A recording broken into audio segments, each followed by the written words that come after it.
Cuando trabajamos en problemas de mecánica, es muy común la idealización de diversos sistemas, pero casi siempre existe una entidad externa, la cual involucra una alteración en el propio sistema. ¿De qué manera? Pues puede disminuir su energía o cambiar su estado de movimiento, moviéndose de un lado para otro. Esta entidad externa en muchas ocasiones genera fuerzas disipativas, que depende de las ocasiones, como el roce entre engranajes, la tracción que sufren los coches, el agua o el aire que ofrecen una resistencia, el propio plano inclinado, o a su vez todo que esté en contacto con un cuerpo. Como ya se pueden imaginar, no solo existe la fuerza de rozamiento en el plano inclinado, sino dime, ¿qué ocurre con los cuerpos cuando están en un fluido? ¿Cómo puedo generalizar las leyes de Newton para un caso específico? ¿Se puede complicar más o tal vez no? Además, ¿cómo la geometría del cuerpo no hace que la fuerza de rozamiento dependa del área en contacto, aunque así lo pienses?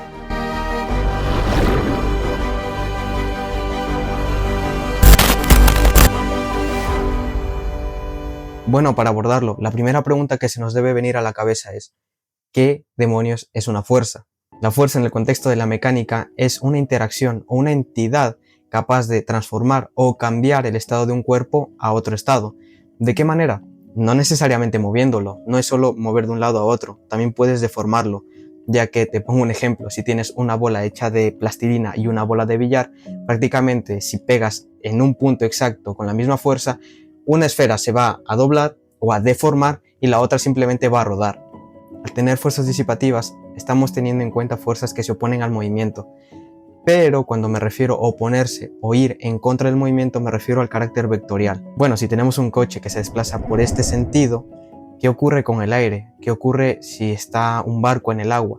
Pues la fuerza contraria será en este otro sentido. Al estar presente una velocidad, nos referimos a un desplazamiento, un cambio en la posición.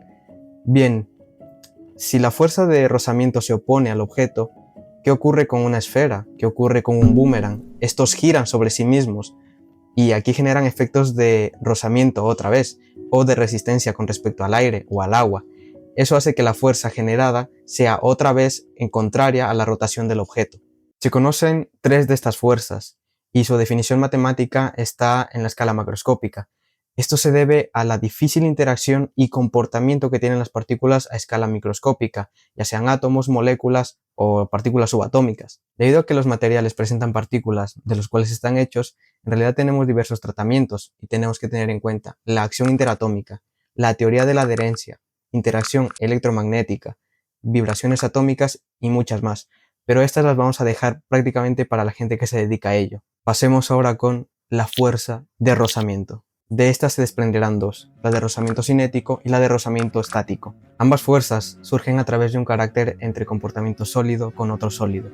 Debido a las superficies, si nosotros vemos, tenemos rugosidades, imperfecciones en los materiales. Un ejemplo claro es tener una mesa o un objeto, una caja, sobre una superficie, ya sea grava, piedra, hielo, el material que tú quieras, ambos sean sólidos. Podemos entender esta fuerza de rozamiento con tres puntos clave.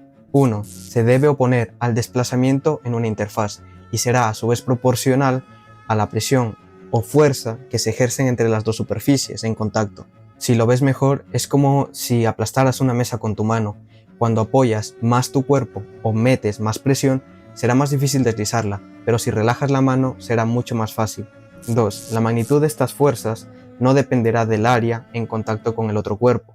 Aquí la intuición falla, y puedes dudar de ello, no te culpo. Si tomamos la superficie, objeto, suelo, podemos tener al amplificar la imagen cómo existen unas rugosidades. Las rugosidades en forma tridimensional se pueden apreciar como unos picos, unas protuberancias que sobresalen de los materiales. Estas mismas generan efectos de acción y reacción, fuerzas, porque al intentar desplazar el objeto por encima del otro, lo que ocurre son las colisiones entre estos picos. Al aumentar la superficie del objeto, existen más rugosidades, es así, pero la fuerza se distribuye, porque la fuerza va a ser exactamente la misma, no existe mayor masa, ya que si aumentamos la superficie en contacto, no necesariamente estamos metiendo masa, ¿verdad? Cuando aumentamos el área, la masa permanece constante. ¿Qué más permanece constante? En realidad también la aceleración gravitatoria. Por lo tanto, el peso permanecerá constante. El peso, al ser constante, distribuye sobre el área que está aumentando. Debido a ecuaciones, podemos ver cómo la presión entre las superficies en contacto va a disminuir. Si la presión disminuye, en realidad hay más contactos. Es verdad, hay más picos que se están metiendo unos encima de otros, pero existe menor presión, por lo tanto no se están sosteniendo de una mejor manera. En resumen, tendremos dos superficies, una superficie aparente y una superficie real. La superficie aparente se define como la vista por nuestro propio ojo al aumentar el área o disminuir del propio objeto. Por contrario, tendremos la superficie real. Esta superficie real depende de los picos o rugosidades del propio material. 3. Cuando existe movimiento del objeto, la velocidad no será un factor a tomar en cuenta para la fuerza. Esto se puede dar principalmente por la existencia de los picos. La rugosidad hace que el material pierda energía debido al carácter sólido. Al disiparse la energía tenemos los efectos del sonido y del calor. Mientras más rápido vaya un objeto, pueden haber más colisiones, y al tener mucha aleatoriedad puede existir un levantamiento un poco del objeto y la mayor disipación de energía. Por lo tanto, podemos dejar prácticamente la fuerza constante. Para entender la diferencia crucial entre fuerza de rozamiento estático y cinético, debemos centrarnos más en el movimiento del propio objeto. Cuando estamos en el caso estático, esta fuerza no existe como tal. Podemos tener un punto de partida en la cual se va a generar, pero esto ocurre sí o sí el objeto se quiere desplazar, ya que al fracasar en el intento es porque esta fuerza está interactuando. Al dibujar el diagrama de cuerpo libre no puedes poner la fuerza de rozamiento en una dirección o en otra. De hecho, como te dije antes, no existe. Esta solo existe porque hay una interacción que quiere mover el objeto y esta se opone. En caso contrario, estarías diciendo que un objeto se desplaza debido a la fuerza de rozamiento, lo cual no ocurre. No ves una caja moviéndose por encima de tu mesa. En el instante en el que lo pones en movimiento, el equilibrio se rompe, diferenciándolo entre empujar el objeto sin que éste se mueva y llegar a una fuerza mínima, gradualmente aumentando la anterior para que se ponga en un desplazamiento. Al pasar dicho umbral, redirigimos nuestro foco hacia el caso cinético, que tendrá una fuerza con magnitud un poco inferior a la del caso estático. Hemos visto cómo las fuerzas dependen de las rugosidades y de la presión en contacto. He aquí porque son proporcionales al vector normal, siendo esta fuerza normal definida como la fuerza que debe ejercer la mesa o la superficie para que no colapse con el objeto y se caiga todo. Es puesto que siempre se dibuja una flecha perpendicular a la superficie donde estás asentando dicho objeto, ya sea una mesa, una silla o el suelo. Entonces ahora te puedo dar un tip. Si quieres mover un objeto pesado, será mucho mejor que tires de él antes de que empujes sobre él, ya que al tirar estás levantando el objeto y a su vez teniendo menor peso sobre la superficie, haciendo que el rozamiento por ende sea menor. La forma matemática he dicho que es proporcional a la fuerza normal, pero la expresión general depende de una letra griega, mu. Esa letra mu se define como el coeficiente de rozamiento y depende del propio material, pero para diversos materiales este coeficiente es próximo a la unidad o inferior a la misma. Los planos inclinados no son solo un capricho para los profesores y ponértelos en un examen. Bueno, en realidad un poco sí. Pero para los científicos les ha ayudado a encontrar los coeficientes mu que tanto dependen de los materiales. Bien, si coges una lámina de cierto material, para este sistema lo nivelaremos de manera horizontal. Por lo tanto, para saber cómo actúa la fuerza estática, podemos inclinarlo sobre uno de sus lados. Como la gravedad apunta hacia abajo con respecto a nosotros, entonces la fuerza que siente el cuerpo para desplazarse sobre dicha lámina debe aumentar cuando aumentamos el ángulo de inclinación. Mientras más vamos aumentando la inclinación, llegará a un cierto ángulo, que rompe el equilibrio, del caso estático al caso cinético, haciendo que el objeto se vaya justo cuesta abajo. Podemos saber con estos datos y un poco de trigonometría cómo se relaciona la fuerza de la gravedad que siente el objeto y la fuerza de rozamiento.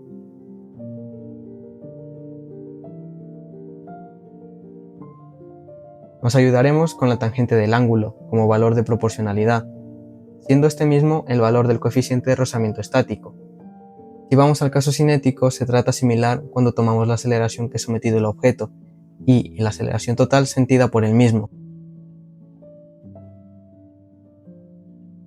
Nos ayudaremos de la segunda ley de Newton. Debido a todas las fuerzas que actúan, tendremos una desaceleración por parte del rozamiento y una aceleración que nosotros le estamos implementando, haciendo así que al ser contrarias se resten, no anulándose, pero sí disminuyendo su aceleración general.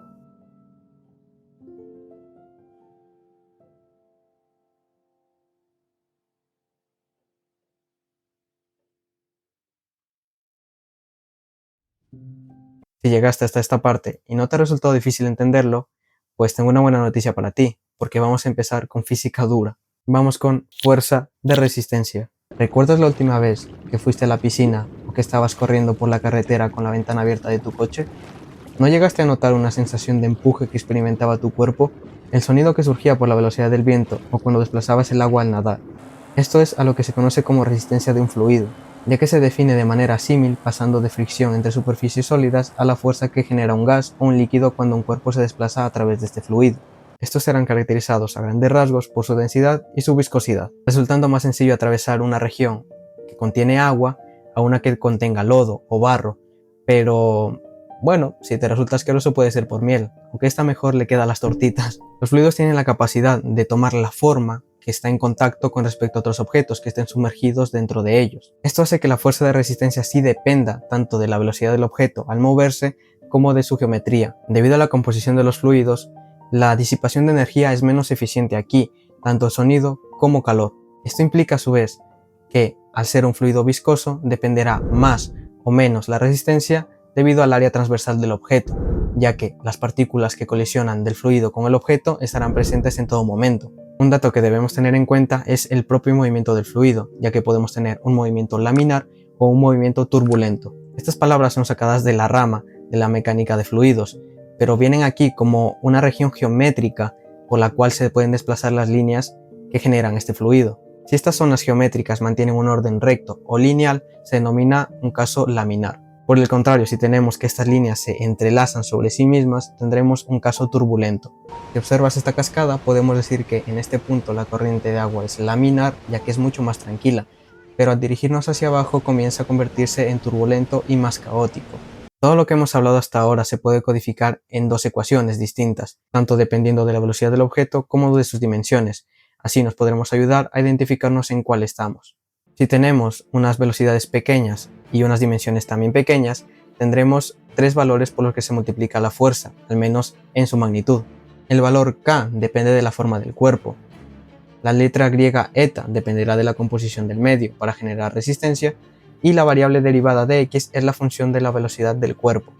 Pero si tenemos velocidades altas y dimensiones mucho más grandes, estos tres valores se cambian para que sean 5. Las variaciones que presentan es el valor 1 medio, que bueno, sale por rasgos matemáticos, la letra b siendo el coeficiente de arrastre que pertenece al medio, la cual es una función que dependerá tanto del ángulo de posición del objeto como el número de Reynolds. Este número es importante, ya que en sus entrañas tiene lo que habíamos hablado antes, un flujo laminar o turbulento. Después seguimos con la densidad del medio, el área del objeto transversalmente al movimiento y por último la función de velocidad al cuadrado.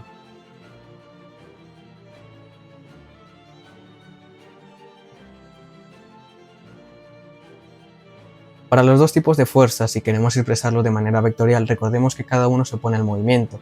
Por lo tanto, podemos escribirlo teniendo el primero el vector velocidad negativo y el segundo un vector unitario de la resistencia. El hecho de que diversos medios puedan tomar la forma del objeto en varios puntos del espacio genera algo que no habíamos visto antes. Si viajamos con una aceleración, sabemos que cambiará nuestra velocidad. Esto indica que la resistencia que se opone a nosotros debe cambiar por cómo depende una de la otra. Llegará a algún punto donde no podremos seguir aumentando la velocidad, sin matarnos en el proceso, claro está. La región se conoce como velocidad límite, porque las interacciones se compensarán anulándose mutuamente, llegando a que la fuerza que nos ayudaba antes a acelerarnos se compense con respecto a la fuerza que la resistencia del medio se opone a nosotros. Por lo tanto, llegamos a una velocidad constante, que significa una aceleración nula. Si queremos ver cómo se llegan a complicar las leyes de Newton y cómo se ocupan estas mismas, realizaré un tiro parabólico, pero no ideal, sino con resistencia del aire. Antes que todo, vamos a tener unos matices, ya que vamos a tener una esfera que es sólida y lisa, que a su vez está solo determinada por una velocidad inicial. No hay una velocidad que dependa de momento del tiempo, sino solo una que definimos como velocidad inicial. Las únicas fuerzas que va a experimentar esta esfera es la resistencia del aire y además la aceleración gravitatoria, pero con un matiz también importante, y es que el aire no se moverá, sino que estará estático.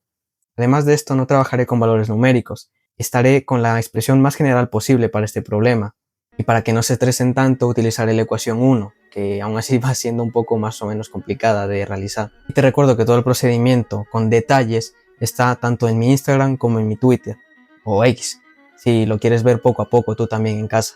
Lo primero que todo es dibujar nuestro sistema de coordenadas y la trayectoria que asumimos seguirá la partícula. Es una aproximación, pero las matemáticas luego nos dirán cuál es la función real por la que sigue la trayectoria a esta partícula. Seguido de esto vamos a realizar un diagrama de cuerpo libre, dibujando la velocidad y las fuerzas como vectores, recordando que la velocidad es tangente a la trayectoria y la gravedad apuntará hacia abajo respecto a nosotros. Además, la resistencia del aire es opuesta de forma gráfica a la velocidad. Ahora podemos descomponer las fuerzas respecto a los ejes de coordenadas, ya que siguen siendo vectores que los dibujamos en estas posiciones solo para orientarlos. Esto es algo que ya me imagino que has hecho, descomponer los ejes coordenados X e Y. En el caso del plano inclinado, la fuerza iría de la gravedad no solo para abajo, sino que puedes componer con cierto ángulo, quedando la suma de fuerzas igual a masa por la aceleración neta. Observamos cómo se cumple lo dicho anteriormente. La fuerza que actúa en forma horizontal solo es la resistencia del viento, mientras que para el caso vertical actúa la gravedad y la resistencia del viento, que se pueden descomponer porque la resistencia depende del vector velocidad. Aquí ya no es necesario prescindir de los vectores y podemos quitarlos. Bueno, aquí va a venir un poco lo complicado. Vamos a utilizar notación para las derivadas.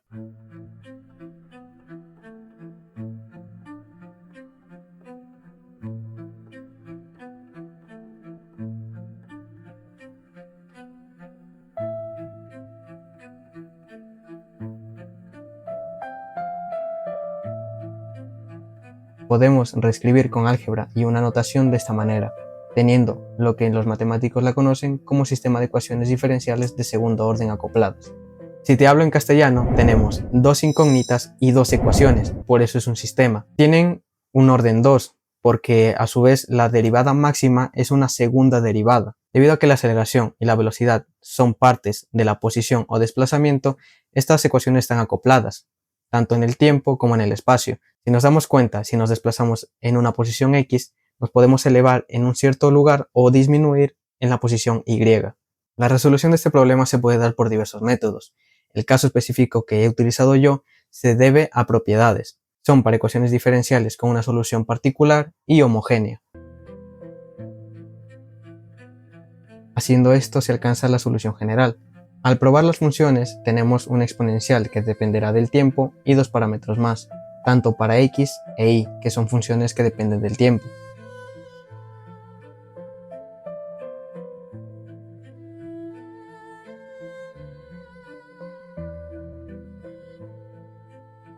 Los valores que se señalan son un número que los podemos obtener de las condiciones iniciales. Las condiciones iniciales es a lo que nosotros decimos como en tiempo igual a 0, qué pasa con nuestra posición X, posición Y, y qué ocurre con nuestra velocidad inicial X y velocidad inicial Y. La solución particular de este problema va a terminar siendo así. Como vemos, esto ya no se parece en nada a lo que estamos acostumbrados a tratar con el tiro parabólico ideal, apareciendo términos como k, tiempo, el coeficiente eta, entre otras.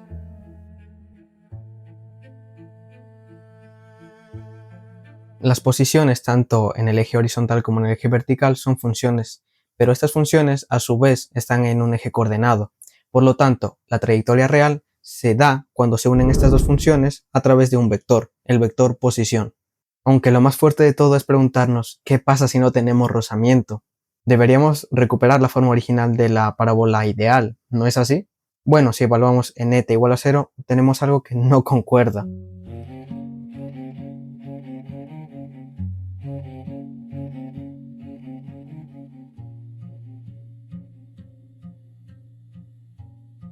Vaya, esto genera una indeterminación. ¿Este resultado está mal? Pensémoslo un poco. Si la indeterminación sale de cómo tiende la exponencial y la eta a 0, entonces ¿por qué no relacionarlas y ver cómo cambian paso a paso? Nuestra salvación aquí será la tasa de cambio, por lo tanto vamos a utilizar el polinomio de Taylor, de segundo orden para la exponencial.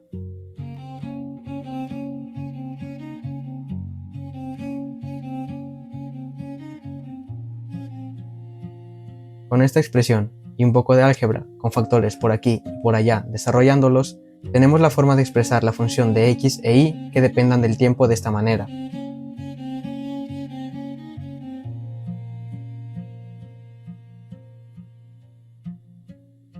Si ahora hacemos tender a eta a 0, nos devuelve la expresión de la parábola ideal, que hemos aprendido todos en bachillerato.